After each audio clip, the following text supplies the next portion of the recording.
Calon Wali Kota Palembang nomor urut 3 Yuda Pratomo Mahyudin bersama ibu, istri, dan anak menunaikan hak pilihannya di TPS 09 Demang Lebar Daun Palembang.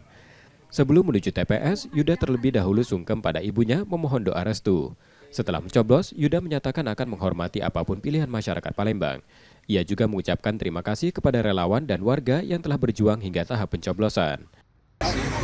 Pada seluruh masyarakat di Kota Palembang, mamang-mamang, bibi-bibi, dulur-dulur, ya, para generasi milenial dan Gen Z yang telah membersamai kami dalam perjuangan ini, khususnya tim Yuda Bahar, baik dari partai politik, baik dari unsur-unsur relawan yang tergabung dalam tim Yuda Bahar.